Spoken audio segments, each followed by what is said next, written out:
Hello and welcome to Mental Health Mondays. We are so happy that you are here with us. We are excited. Some of you have already been putting in the chat where you're watching from. I saw someone watching from Brazil. So, welcome to Mental Health Mondays. Dr. Ricardo Whyte, my co host, and myself are very happy that you are here. We're excited to talk about today's topic, which is such a serious topic that we need to talk about, and just talk about how it's impacting people's lives and the world today. And so we are going to be talking about suicide, and trying to give very helpful information for that topic. We did promise to finish our cognitive distortions from last week as well. So we're going to wrap that up before we jump into suicide. But we are just so happy that you are here with us. And I just want to say welcome to you and welcome to my co-host, Dr. Whyte. Welcome. Good to see you again, sis. Hoping you had a great weekend. Yes, I did. Our oldest daughter and husband and grandbaby were here, so it was great to spend time with them. Oh, that's a treat. That's definitely a Yes. treat. I, Uh, I it's presume anyway. Yes, it is a treat. It was it's fun to our granddaughter is 21 months, so she's almost 2. So she's really at that age where it's really fun to play and to give her gifts. Like I gave her Christmas gifts early because they're Oh going to be man. spending actual Christmas with my son-in-law's family this year. So I Mhm. got to give her gifts early, and that was exciting to be able to do that. And she's talking, saying all kinds of words and partial sentences too. Like it's fun. She's at a fun age. Absolutely. And it goes so fast. So snap all the photos you want because before Oh, you know it, it's like, oh w- man. I know. We're always taking photos and videos. Like she's always like cheese. She knows Yeah. all about the camera. But yes, put in the chat where you're watching from. I want to welcome. I know I see Crystal Cox from Spokane, Washington. Um, you guys can put in the chat. I did welcome the person from Brazil. There's many more people on here. I just don't know where okay, Oklahoma. Oklahoma. See Hey, Brent. welcome, Brent. Yes, from Oklahoma. Yes, that is great. We are going to start with our cognitive distortions this evening, but we're going to be talking about suicide, and we had mentioned it this weekend when we did our Sabbath program. We were doing trauma, our third part on trauma, and we just mentioned the traumatic and experience or event, I should say, that happened last week, and with suicide, and it was on everybody's heart and mind, and so we're going to continue to talk about that this evening because suicide awareness is so very important. Yeah. So yeah. And then you know what? You guys had homework that we forgot. I didn't forget. Remember they had homework? Does anybody They did have one. put a 1 in the chat if you did the homework, and you could, like, yeah, just put a 1 in the chat if you did the homework. If you want to make any comment about it, you can, but just put a 1 in the comment. Welcome from Fiji. Wow. Wow. Yeah, from Fiji. My best friend is half Fijian, and and she's from Hawaii, but she says Fiji is even more beautiful than Hawaii. So I'm like, oh, wow. So welcome, I welcome, see, welcome. I see British Columbia, Trinidad and Tobago, Georgia. I think I saw Dallas, Georgia. Mm. Okay. Longview, Texas. Yes. Um, yeah, that's wonderful. Welcome. Well, we got one Jamie did her homework. Good for you, Jamie. Awesome. Good for you, Good for you. James. Like, who even remembers the homework? Yeah. Well, then Clint said he put until now. That was the homework. So Clint did Exactly. it. I'm assuming Clint did it as well. I'll click. Okay. Yeah. Clint put a There 1. Yeah. it is. Well Clint did done, it Clint. too. Well done. Yes. Well Clint done. and Jamie get stickers from the teachers. No, I was kidding. Remember Awesome. when you were little and you get a little sticker? Yes, that Because was special. That was yeah, precious. because you get a little star because you did the homework. Seriously.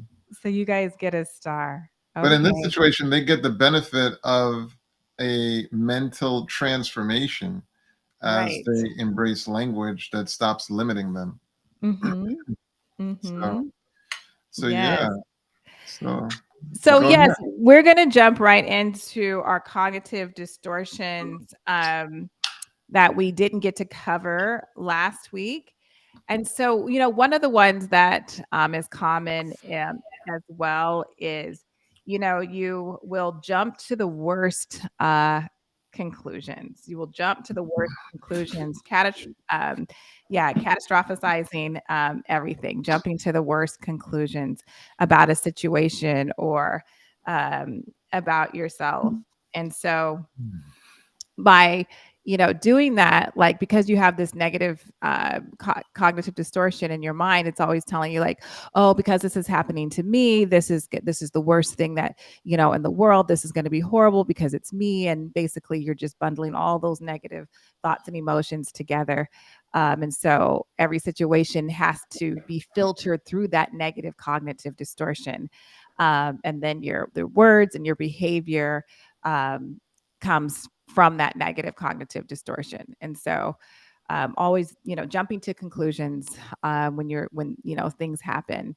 And usually the conclusion is a negative, thing, and it's always the worst. You have anything to say about that, Doc? No, no, no. I think you summed it up pretty well. Okay. Okay. Yes. This is one, and I want you guys to know that I'm saying this very carefully so you don't take it the wrong way.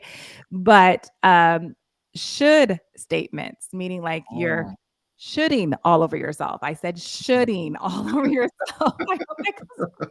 I actually got that.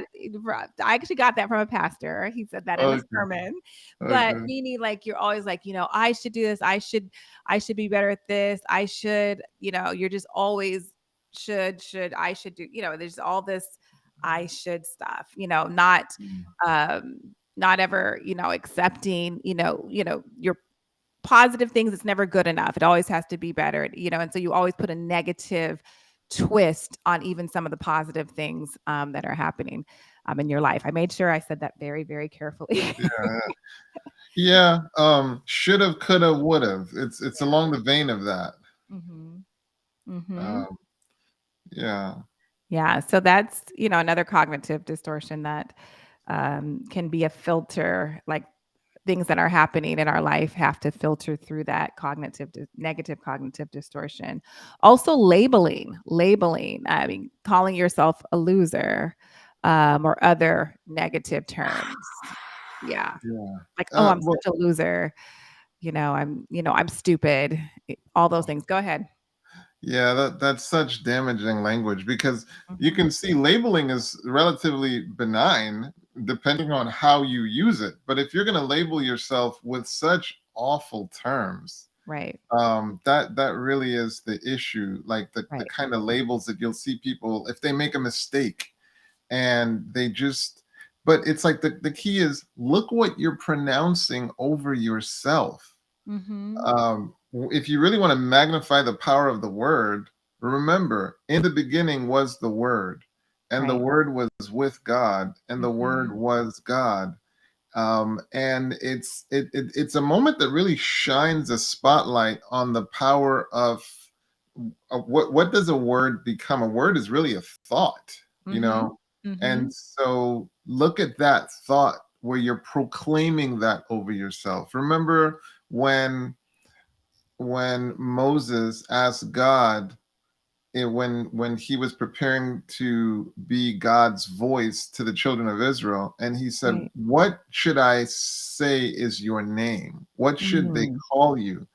And Mm. God said, "I am." God said, Yes. "I am." And what's interesting about that is so look now at how labeling you'll say I am and now fill in the blank. Mhm.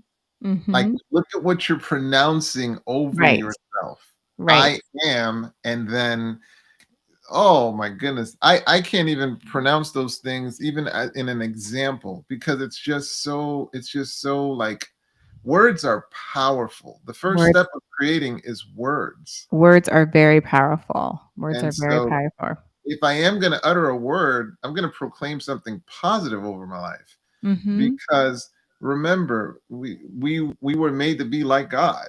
Mhm. And when God speaks, he creates. Could it be that to a degree when we speak, it creates something? Why would we want to Mhm. create that over ourselves? Right. So, Right. Jamie has on here word choice is taught by family slash parents, right? Well, it's an influence. Yeah, it can be. It's an influence. So that if you're constantly calling a child stupid, Oh, don't yeah. be surprised if you hear them saying that about Mm-hmm. themselves. Or in the flip is if you tell your child that they're brilliant, Mm-hmm. you're influencing their thoughts. And keep in mind, Mm-hmm. we represent God to our children. Like Mm-hmm. that's what we represent to them. They Mm-hmm. think we're all knowing. So our influence tends to be actually rather profound for a period in their development. And then Right. then when they become teens, of course, our influence kind of falls off a little bit in terms of just what's naturally there. Right. But it's worth recognizing that you have a profound influence on your kids. Yeah, I'm thinking about the movie The Help. I don't know if you ever saw that. I The think I Help, saw that. Uh-huh. and the nanny was always telling the little girl, "You're." Every day they would go through the mantra of I am kind. The little girl would have to say, "I'm beautiful." And I think I'm intelligent. I don't know if she said smart or intelligent, but those are the things that she had to repeat every day. And that's just an example of, if you're telling, if parents, caregivers are telling the children that they're taking care of those positive things every day, they will believe that about themselves. Well And then said. and the same thing if it's negative, they will Right. believe that as well. They will Exactly. believe that as well. So those are the cognitive distortions. That was just naming a few more. We went over many more the following week, and just things that we can do to change that, so that we're not speaking those cognitive distortions to ourselves, or that's not a filter in our mind that everything has to go through. And so hopefully just recognizing and becoming aware of that will be very helpful to those of you that are viewing this program. And please share this content with your friends, your family, your coworkers, because we all have uh, a negative filter that things go through, but becoming aware, and like Dr. White likes to say, and being aware. And so when you notice that it's happening, you say, okay, I used to say that to myself, but until now, Until or now. until now, I almost said until then, but until now. What is that, a And Freudian slip? yeah, yeah, until now. So Yeah, that you can say that and say, yeah, I used to say that, but I don't say that because it's stopping right now. right. Absolutely. Create a new opportunity for yourself. Right. So, Right. absolutely. And Yes. yeah, our goal in this was, this is by no means an ending. It's to really make you aware of the array of things you can work on with a Right. professional. Just Right. you Yes. you can't memorize the list, much less, hey, let me see when I'm doing X, Y, or Z. So what a cognitive behavioral therapist would do is they would help you see what it is that you're doing Right. that may be connected to that given term. So, Right. Yes. That's what they would work on with you on. Moving on to our next very serious topic, that's on so many people's minds, not just here in America, but around the world, is suicide. And I just want to go over some of the statistics about uh, suicide. And so it would be good if I had my statistics page right in front of me so I could do that. But first thing is suicide, just, put some context there for you. Is the 12th leading cause of death. It's the 12th leading cause of death. Now, this is from the 2020 numbers. It was I think in and 2019. In 2019, it was the 11th. I saw that, but pulling the 2020 numbers, it is the 12th. So, um, and in 2020, 45,979 suicides were successful. Hate to use that word successful, but they were completed. And then 1.2 million attempted suicide. 3.8 men are more die by suicide than women. There are 130 suicides per day. White males account for 69% of suicide deaths, and most of them are by fire. Our firearms are accounted for 52% of suicides um, that lead to death. And so those are just some of the statistics of suicide. I find, I mean, I know we have a lot to talk about, but um, that women will attempt. Some of these statistics are saying suicide, but men choose more lethal ways, and so many women will have attempts to suicide, but then men actually end up taking their life because they use more lethal ways to do that.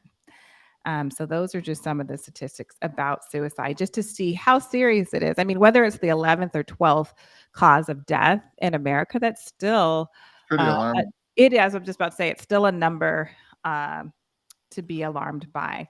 But Dr. Well, White, go ahead. Go ahead. what I find fascinating, in addition to what you just shared, is the Center for Disease Control also says that 3.2 million people will be planning suicide, Mm-hmm. and then 12.2 million people, like in the United States, at a given time, will be having serious thoughts about it. Right. So that's a huge number.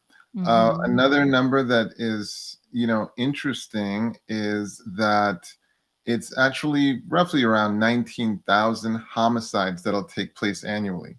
So you see the number for suicide is double that of Yeah, homicide. I think that's pretty alarming. that So is. it's almost like you're more at risk with yourself than you are with this, stranger. That's like super alarming. Right. And then also then 54% of suiciders not having a known psychiatric diagnosis. Right. And What was that what number again? What was the percent of that? 54% of Wow. suiciders, Yeah. 54% not having a known psychiatric diagnosis. Mm-hmm. So you're probably going to find that some do have a psychiatric diagnosis, but it wasn't diagnosed Right. because mental illness is so undertreated at times. So And undertreated. then there being a collection of people who they did not have a psychiatric diagnosis. They didn't Mm-hmm. have depression or schizophrenia or bipolar disorder. They did not have a mental, illness, and yet they suicided.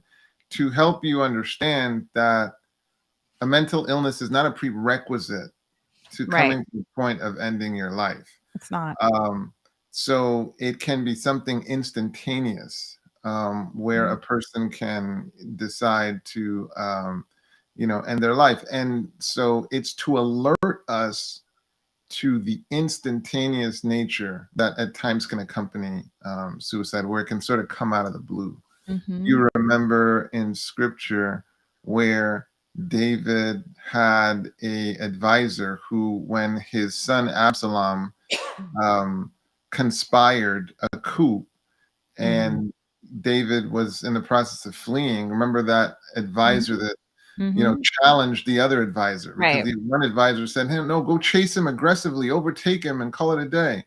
Right. And the other one confounded and said, "No, no, no, don't go chase him. Let him get across the river because you don't want to sustain a loss." And Mhm. when he saw that Absalom disregarded his command, so he wasn't depressed. Mhm. Theoretically, it didn't say anything about him being depressed or anything. But once Mhm. he saw that his counsel was rejected, he put his house in order and he committed suicide. This is in Right. scripture. Yeah. Um, and so it was just something sudden. Like, so what you see is when people lose purpose and when they get Mhm. desperate, when those two things coincide, you Mhm. can get an acutely suicidal situation. Mhm. So these are some of the things that you want to be aware of. Yeah. I'm just wondering that number, going back to that number that I read about that, you know, the number of the percentage of men actually dying by suicide is higher. than women. And I'm just wondering, and I'm going to see what your take is on it, that do you believe that it's because possibly that men tend to not reach out for help as easily as, I don't want to say easily, but as as much as women do. Yeah, And to talk about their feelings, right. and I'm going to put something on top of that. Like, I'm going to let you answer, but also talk about their feelings and what they're going through, but also the intense amount of pressure and stress that men carry, that they're supposed to, like, that the world says this is normal. You're the caregiver, you're the provider, you know, for the most part, or whatever, you're the protector, all of the stress that they carry.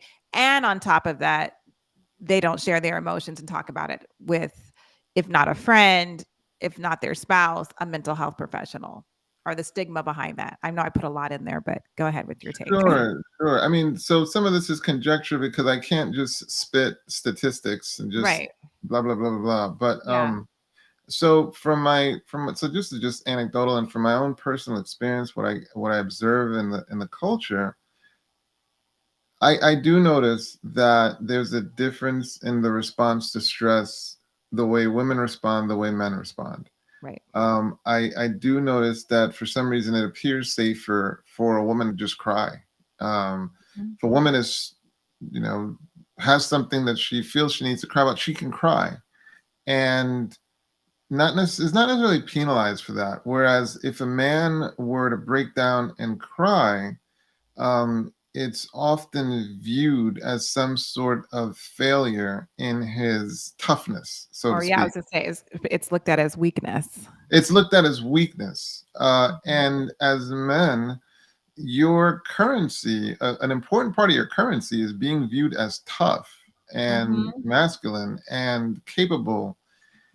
And Atante, I heard the most interesting thing over the weekend, because the question was, um, how can we recognize if a person is vulnerable to self harm and what can we do about it? Mhm. And the person on the panel, what they said was, watch out for people who are always shouldering the stress. Watch out for people who Mhm.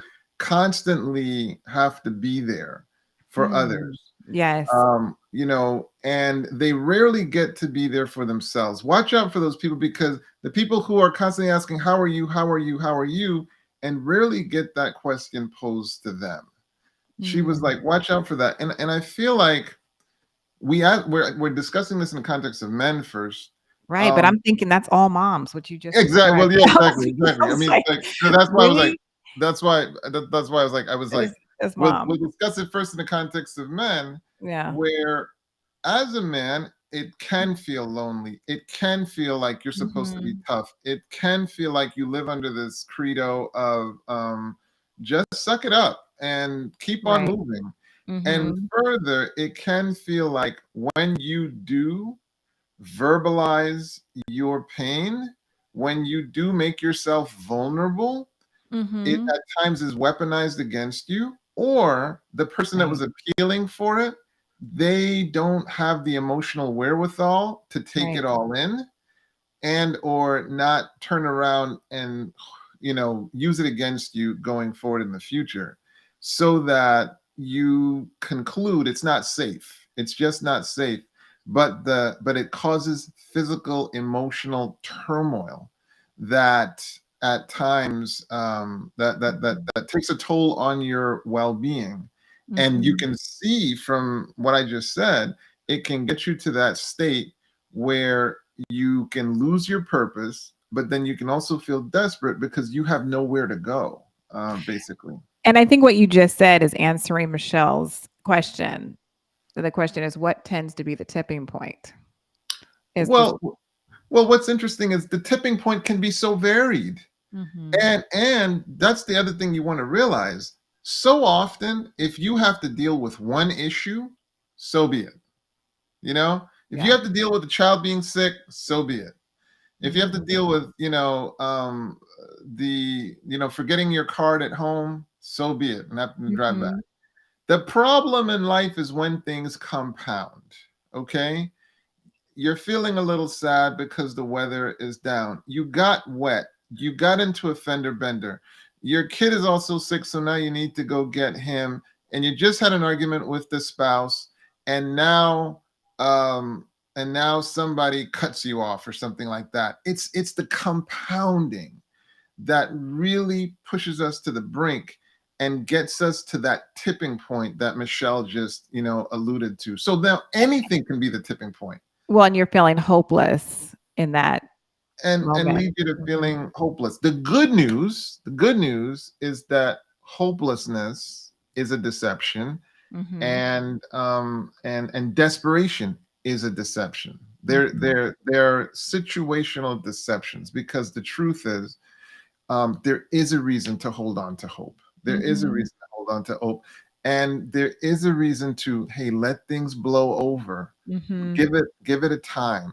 Give it a second, because you might be looking at a permanent solution for something that's temporary. Right. There's a saying in the Black church, trouble don't last always. I mean, it's just it's in gospel songs, but I mean, trouble Right. doesn't last forever. I mean, what you're going through at that moment might seem like it is. I am hope. I don't have any hope. This is it. There's nothing to live for. But even that situation or that emotion won't always be there. You won't Joy always feel comes that. in the morning. That's Joy right. comes in the morning, or the blackest part of midnight is also early to dawn. I mean, just some Yeah. really encouraging messages to Right. remind you, don't lose hope. Don't Don't lose lose hope. hope. Don't lose hope. There's some good comments in the chat. I want us to continue to move forward because this is just a topic like we're talking about this, well, because it needs to be spoken of. It's the 12th cause of death in America, but also because of what happened last week with Stephen Boss, also known as Twitch. People will say, and people have said, I mean, there's so much. If you're on social media and if you're on TikTok and all these things, they have all types of things that people are saying. Like his life looked so perfect. He seemed so happy with his wife. He didn't have marital problems. He had beautiful children. Money wasn't an issue. Like, why would you do this? And so just you can never you and all that and all of that, all those things that are being said are seems to appears to be factual, but you still never know what's going on in somebody's head. You Yeah, I never mean, know. I just would want to offer the family sincerest condolences. Hmm. It would be nice to know what they need. Right. It would be cool to, presume that they want some measure of privacy. Hmm. Um, and it would definitely be helpful to, avoid anything that's kind of judgmental, or basically like kind of shallow interpretations. I think it's great to allow those kinds of tragic incidents to remind us to be present for people. Hmm. When you ask people, how are you? Stick around and hear it meaningfully. Yeah. Yeah. Don't be halfway down the hallway. I often like to say this. Yeah. Be present, listen, Hmm. um, and be inquisitive. Hey, Hmm. I didn't see you for a moment. What's going on? And follow it up and make sure you're present to really fact check and scrutinize meaningfully, rather than just Mhm. letting things just kind of Mhm. go. All right, over to you, sis. Yeah, I was gonna say, some of I'm sure the audience is interested in learning about what some of the possible risk factors could be for suicide, and I'm gonna say these things that are I just wanna say that I'm gonna say them, but even just like what we're just talking about, I would say in our profession, and I'm sure you were trained the same way, like, like in graduate school, we were trained like to do suicide contracts. I'm sure you're familiar with that. And now they're telling, and I'm, reading different articles that, they're saying those are not really helpful, meaning you can't, and suicide contracts is you are the client is signing a client that you believe is suicidal and says that they, or have suicidal thoughts.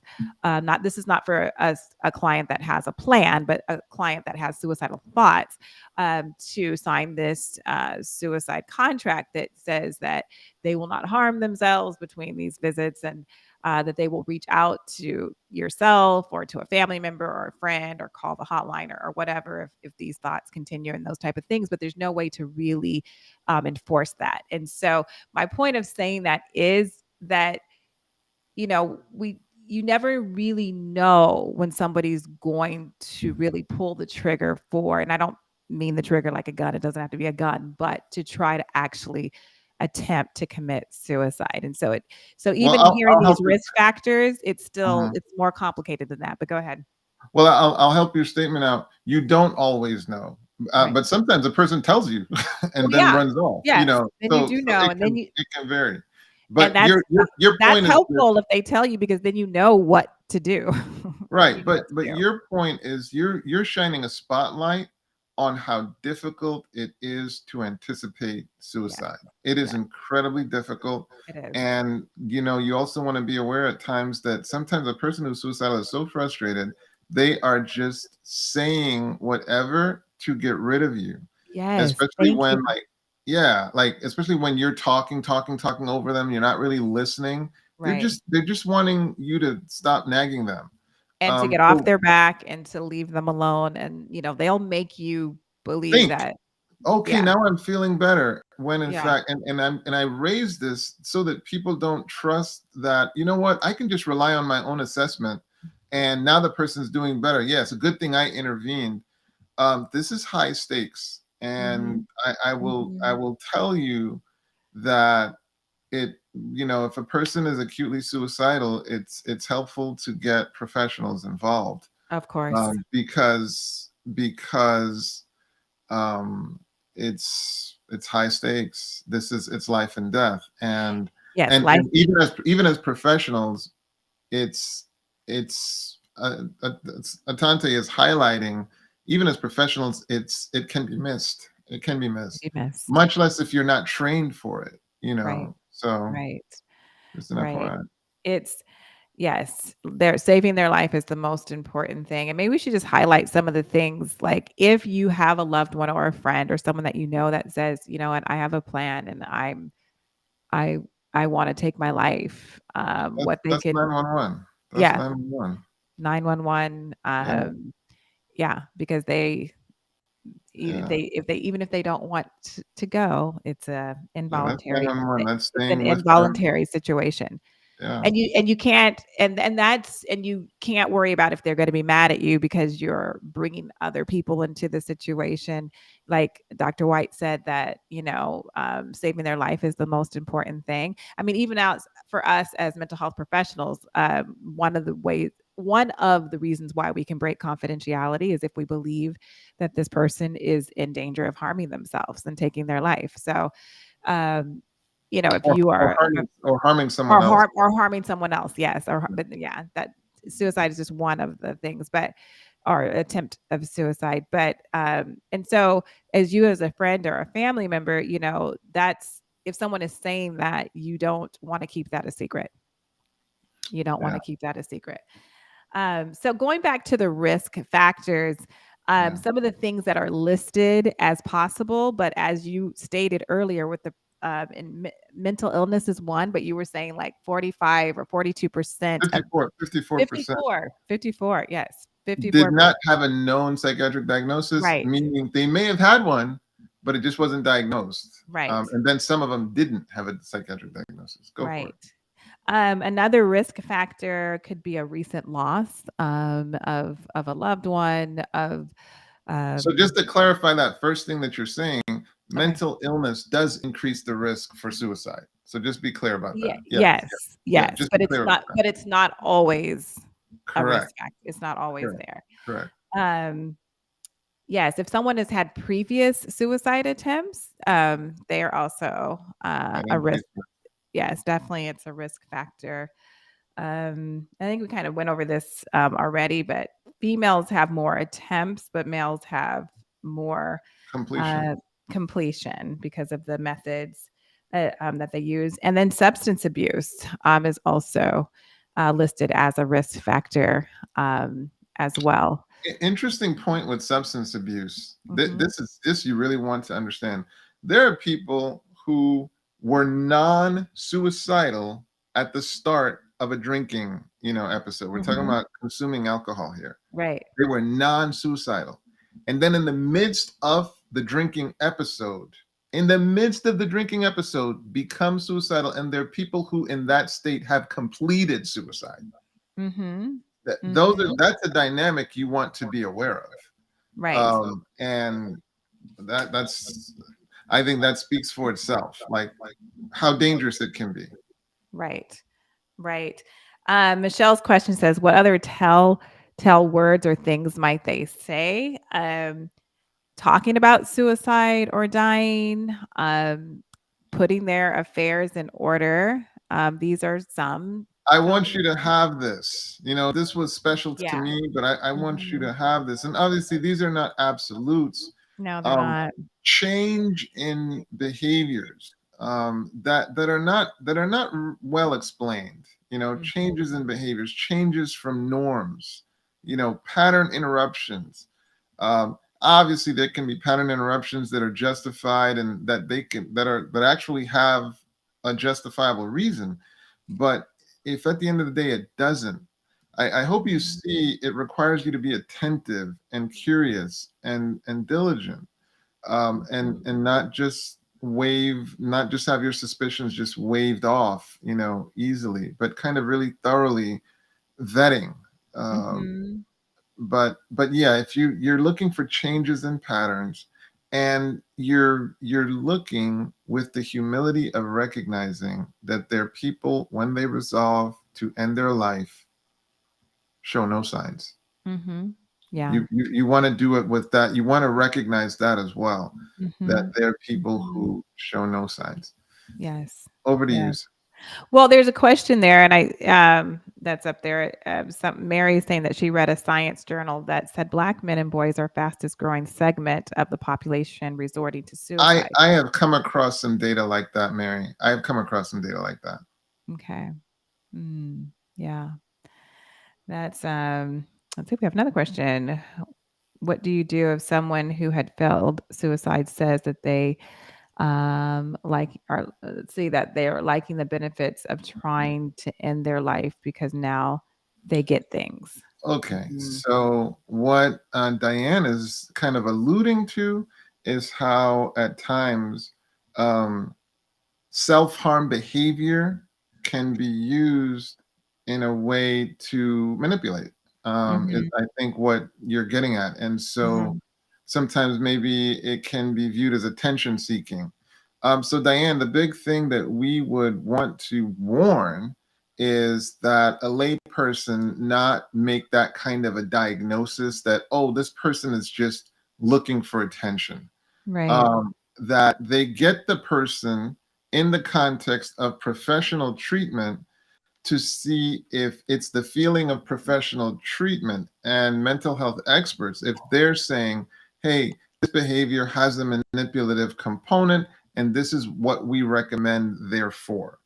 I would Mhm. be looking for that kind of partnership and avoiding making the mistake of just saying, well, this is just manipulative. And then that perspective leading me to not be vigilant and take the necessary correct steps to get that person into the care of experts that can design the correct interventions to get you better outcomes. Right. Right. Clint is asking, is suicide seen more in younger people today than in recent past? The numbers for youth and teens are increasing, um, but they're still not the highest number. Like I had read at the beginning, it's still white males that have the higher percentage, but the teen and younger people number is rising. It is rising. Speaking of young people, I just wanted to encourage parents, and that's not just for parents, but for anyone really. If you hear, you know, if your child or your teenager comes to you and says, I'm I just don't want to live anymore. Like this life is just so, difficult, or I hate this or X, Y, and Z. Like, don't be dismissive of that statement or those comments. Like, just be that empathetic, listening ear to them. And, because many times as parents will say, oh, but you have everything. Like, your life really isn't that bad. Like, you live in this great home and you have these friends, and, you'll just try to, you know, uh, um, try to make them believe that everything is fine, but they're really trying to open up to you. So just don't try to change their mind in that sense, but just have that listening ear so that they'll feel comfortable to continue to open up. Because if they feel like you're just not listening to them or blowing them off or being dismissive, they're not going to continue to want to open up. I remember when I was training residents, and the image I would give them is, imagine a person coming in and are represented by a full glass of water. And Mm-hmm. imagine you trying to pour into that glass of water while it's still full. You're not going to really get anywhere. Right. So your goal is that that water empties itself, meaning when people come in, you've got to hear where they are. You've got to hear where their concerns are. And Yeah. in the process of listening, you're going to learn their language. Right. All of that is then going to equip you to, when appropriate, in the right way, then pour into them. And of Mm-hmm. course, with if you're pouring into an empty cup, meaning they've actually been allowed to empty themselves, they're in a better position to actually receive what you're delivering. Mm-hmm. But if they're filled, they can't really hear you. Mm-hmm. So that's so, and you'll see that a lot of times where someone who is trying to be helpful is more prioritizing speaking and talking and getting this message to them, rather than being a safe space where the person can articulate Mm-hmm. what's on their mind, and Mm-hmm. using phrases that make it clear to them, hey, this is what's on my mind. Right. um yeah, like if you really want to do this well, I at times will, like, just when I think a patient has concluded saying everything Mm-hmm. that they have to say, I'll at times say, is there anything more that you wanted to say? And they'll say, Mm-hmm. well, no, and then proceed to talk another 15 minutes. Mm. Now imagine if I had started speaking before I let them get that out, and not even giving them that extra 15 minutes to really get Mhm. out what's on their mind. And how much better are they going to receive that verbal therapeutic intervention after you've allowed them to empty themselves and inform you of what they need and tell you the language of how they need to hear it in. Right. Right. Shirley is asking, how about when the teen talks about their friend? So I'm assuming if the teen comes home and is saying that the friend wants to commit suicide or is talking about committing suicide, um, it's the same. I mean, as far as letting if they have a plan, or if they're talking about that they desire this. I mean, it's really the same. You can go about it in the same way as you would just letting people know. I mean, not keeping that a secret. Go ahead, Dr. Wright. Well, I think it's important to communicate to your teens, I am not committing to keeping everything you tell me Hmm. completely confidential. I'm not Right. making that commitment. I'm asking for your trust that I will respect what needs to be respected, but in the event that I deem that this needs to be acted on, I reserve that right. Hmm. And that's the context of our relationship.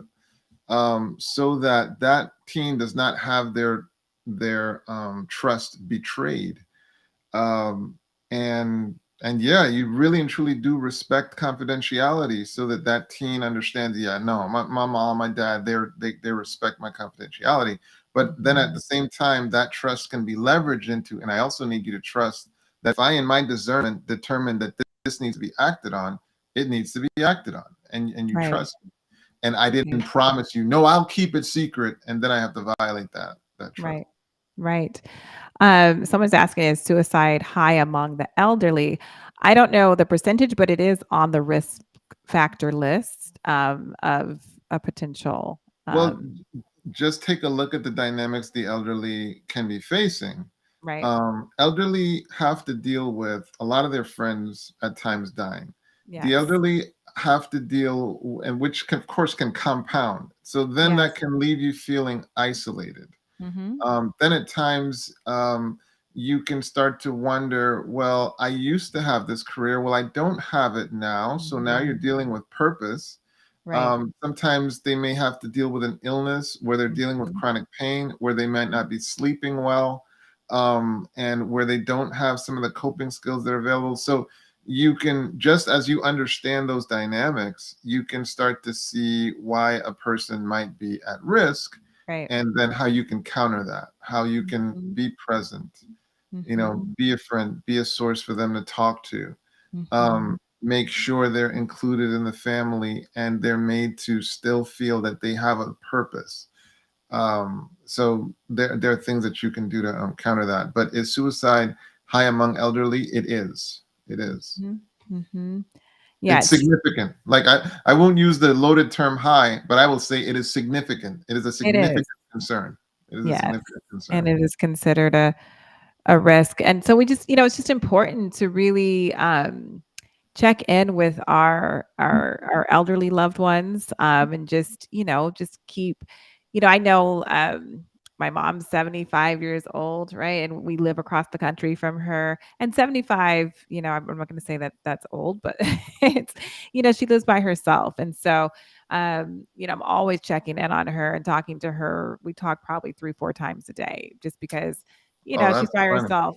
Yeah, we talk a lot. I mean, I have my brother too. I mean, he reaches out to her as well. Not as men don't communicate as much as women do. I got a tongue lashing just yesterday from my mom about not calling enough. I'm See, like, you see I'm how men are. See, I'm like thinking to myself, why are we wasting time arguing when I we hope could be talking? I hope your mom's not watching this because she'll be like, Oh, wow, Atonte calls her mom 3 or 4 times a day. you got me looking bad, sis. I do got you looking bad.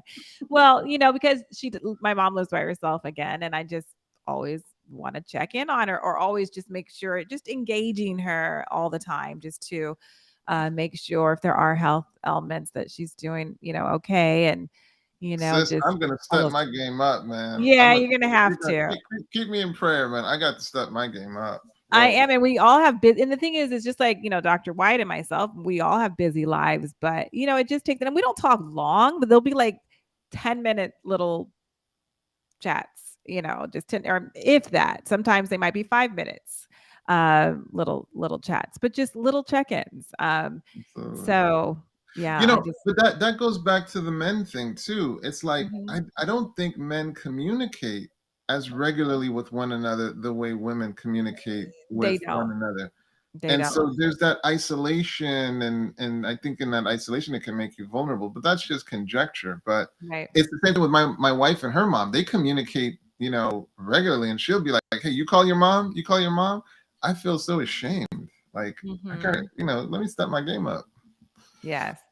Yeah, no, it's true. Let's see, we have another question from Deborah. What about a person who has a chronic illness and feel they are going to die anyway, and they feel they are justified in speeding up that process? Um, Oh, okay. so Oh my not like an assisted suicide, but they're doing their own. Yeah, that's definitely that is a real thing. Well, you see the loss of purpose and you see the Mhm. desperation. Desperation. You see, like when those two things coincide, it's a deadly mix, or it certainly can be a deadly mix. So yeah, it's trying to reconnect people to hope. In my estimation, as you look at purpose, as you look at, hey, Mhm. what is the purpose that God has for us as we're on this planet? I think ultimately it's to show what God looks like in any situation that we find ourselves in. I think God literally said, um, let us make man in our image. And why would he give us that? power. It's to show what he looks like as we traverse our earthly experiences, that those looking on would say, I see what God looks like in those various situations. So in Mm, this situation, it can include in a chronic condition and sometimes in chronic pain. What would God look like going through that? What would God look mhm, like walking that? mhm, That can be a helpful, thing. And so in like manner, hey, how can I go through this experience in as dignified a fashion as possible? right. um, can at times be the hope, because I'll tell you, and here's the key, Atante. um, how we go through things can be a great legacy, to Mhm, those looking at us, especially those young eyes, especially children. right, right. It can be a hey man, this is how you go through things. So as parents, we can kind of show them, hey, look, I'm going to show you how you deal with hardship, how you Mhm, deal with letdown. And here's the thing, guys, that at times may be the most important lesson you teach your child, is how right, to go through hardship. So right. what if you're entrusted with that hardship so that you can be an example to your kids, and that be something that helps them go through difficulty one day. Mhm, So the idea being, your hardship can have significant meaning and purpose, right. and may you be able to sustain and embody dignity as you go through it. Mhm. Michelle has another question. Is the case of certain vulnerable groups, or in the case, I should say, of certain vulnerable groups, who else besides law enforcement can be called for support? There's a Um, hotline, isn't there a hotline? there is a hotline, but if someone has a Acute. yeah, if someone has a plan, like if someone's just having thoughts of suicide and doesn't have a plan, and then yes, there's a hotline. And a matter of fact, I wanted to say also, thank you, Michelle, for giving me a reminder that yes, 911 is if someone has a plan and you feel like they're in danger of harming themselves or taking their life, but also 988. And I like to put it out there as much as possible because it's so easy to remember. 988 is the line that is the number for the National Suicide Hotline. And instead of 911, there's 988, and you can call or text and you can talk to someone. But if someone is, you know, decided that they Acute. are gonna, yeah, if they're cute, That's then 911. it's Yeah, I think. 911. It's Uh-huh. 911. In some states, and I think in Washington, I saw this, I read about this, it's in Washington state. And when people, not trying to make this political or anything, but when people were talking about defund the police, I'm not talking about, I'm not going political here, but in some ways that they were talking about is not really to defund the police, but that they have in Washington, they have and they're part of the police force, but they're especially trained in mental health calls. So they only go out for that. And so that's why I brought up the defund the police. It means like it's allocating those funds that are, some of the funds for police to that, to where they just come out and for mental health calls because they're very well trained for it. And not to say that regular police officers are not trained, but not on the level of these specialized mental health um, officers, I guess. I don't know exactly what they call them, but because they only go out for those things. Because sometimes, uh, you know, police officers don't know how to deal with some mental health issues, and it can end up with someone being shot or killed and all those type of things. And not trying to go deep into that, but at the time, across the country, calling 911 would be the best thing to do Yeah. if they're acute. Yes. So, and there we go. Let's see. We have, oh, okay. There's the helpline. And there's also 988. I always tell all my clients that because it's just so easy to remember. But you could take a picture of that and put or have it in your phone just so you have it easy. Um, just to know you can share it easily. Like if someone is using some of those words or comments or phrases that we talked about that's making you think, like raising red flags in your mind, and you're close to them and you're able to share something with like that with them, giving them those numbers or just saying, hey, if you want to talk to somebody, just call 988 or text. Especially when I'm talking to young people, which I do. And one of my jobs is always talking to them and just, saying, hey, you can text. You actually don't have to talk unless you're ready to talk to someone, but just to kind of calm things down and get some space so that you're not feeling so overwhelmed and desperate. Just talking to someone can just talk you off that cliff, if you will, or talk you down. So, yes, this is a conversation and a topic that could go on forever and ever. Um, but our time has come to an end. Please share this program. As we see there, the National Suicide Hotline, the 988. Write that down. Put it in your phone as a contact, just for yourself, if you ever need it, but also to share with others, especially with your children. To say, hey, if you're ever having thoughts and you feel like you can't talk to me, this is someone that you can talk to. But if you're in a situation where somebody has a plan, definitely reach out to the proper authorities to assist and to help with that, because saving a person's life is the most important thing. Like if they get mad at you, they can, as my great grandmother would say, they can get glad. They'll be glad at some point that you saved their life, um, or tried to. So don't ever let that be a deterrent to not reach out for help, to help your friend or family. Do you have any closing remarks, Dr. White? Oh, thank you for remembering me, sis. I know on Sabbath. I know. That was funny. That was funny. I was a Sorry. guest. I was a co-host, so I totally was. I knew just That's kind how of I felt. Sorry, because yeah. or I just Yeah. wasn't thinking. It wasn't a thought before. It just, yeah, I just Well, didn't think. you were actually correct, but it's just that what I had to say, I It just was felt like important. It yeah, was I felt like it was important. real Of important. course.